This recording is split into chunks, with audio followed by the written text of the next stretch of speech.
Massignan, and in this video I would like to talk about what I call conscious shamanism. Traditional shamanism is not a religion, is not a technique, is not even an ideology, and it's actually the oldest form of spirituality that has been practiced for thousands and thousands of years all over planet Earth by our ancestors. And the figure of the shaman, whether it's a woman or a man, is somebody who is in between worlds, between the human world and the spirit world, and acts in order to serve his community, to solve problems, to find stolen or lost objects, and heal sickness, heal mental sickness or physical sickness. And as I said, serves the entire community. That's in traditional cultures. Nowadays, in the 21st century, actually we don't need anymore to determine the exact moment of the harvest, or we don't need to help with the hunt. We don't have the same needs that our ancestors had.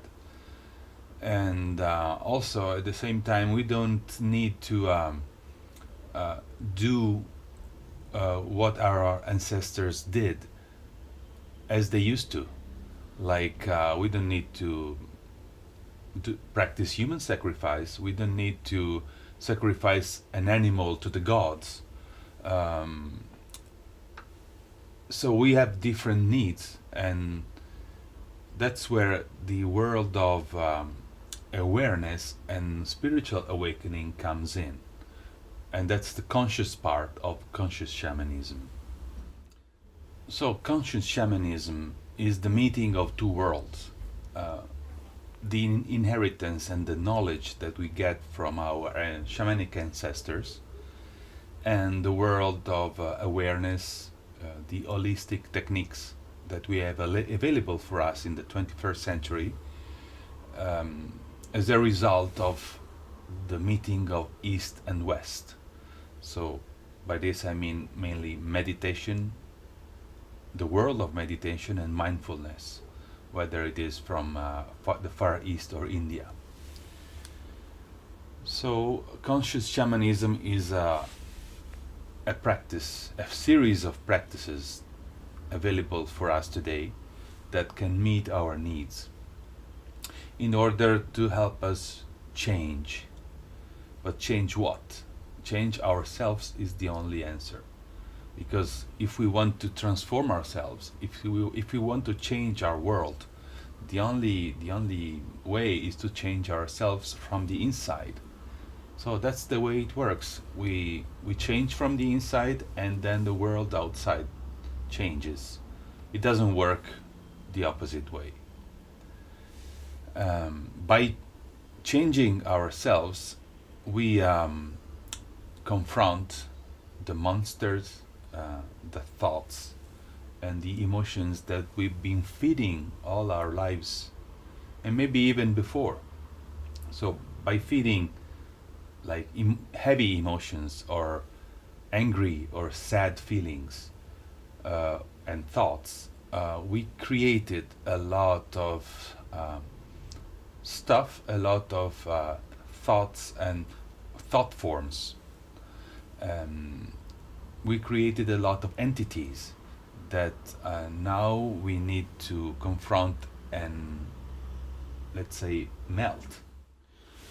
In the dominant world, there is the idea that spirit and the physical body are two separate things. And this has to do with centuries and centuries of cultural and religious oppression. What I discovered in my personal practice and in my work is that actually the physical body is the main portal, the main gate into spirit. Religions have been trying to separate these two aspects of ourselves in order to dominate us. But in the 21st century, it's mandatory, it's very important that we rediscover the body, and we we actually have, many of us have a desperate need to have spiritual experiences through the body, beyond beliefs, beyond religions, beyond ideas, beyond preconceived ideas. Uh, we need to have spiritual experiences, something that we can uh, really live within our body in order to reconnect ourselves with the divine. And when I say the divine, I mean the infinite, eternal, essential part of ourselves.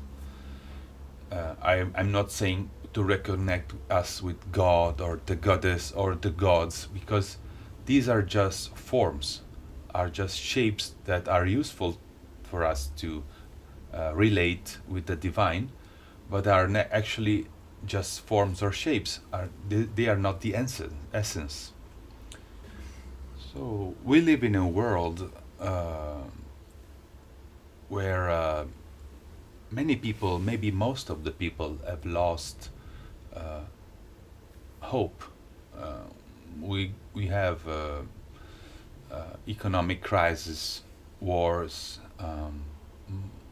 huge migrations, fear and terror that are spread every day through the news, through the events that take place, and the medias just amplify all of these fears.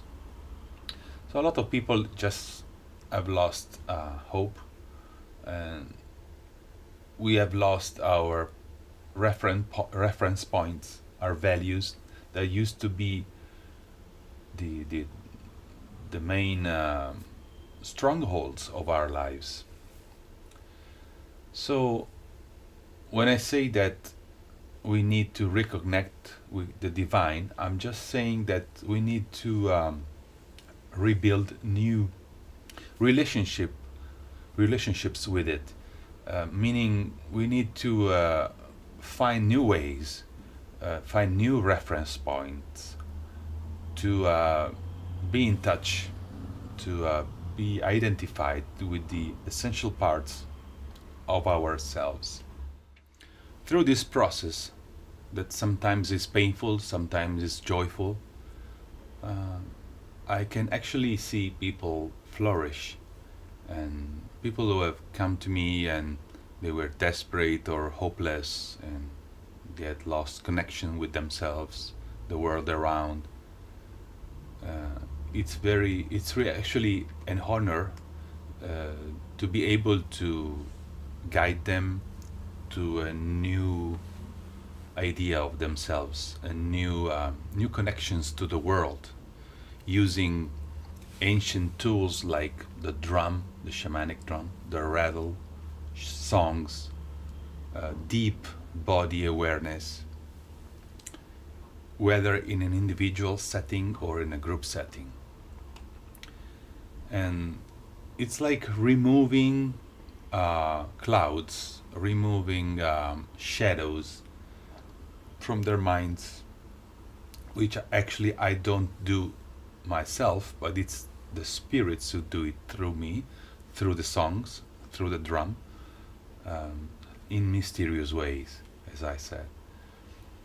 And by this, there's a new space that it's created inside the person and in his life. So the soul of the person who was waiting inside, who was clouded by the shadows, is actually able to come up and grow like a tree. And seeing this growth is actually something so beautiful. And I'm thankful every time I'm able to be part of this sacred process. The awakening process can actually happen only when a person is ready.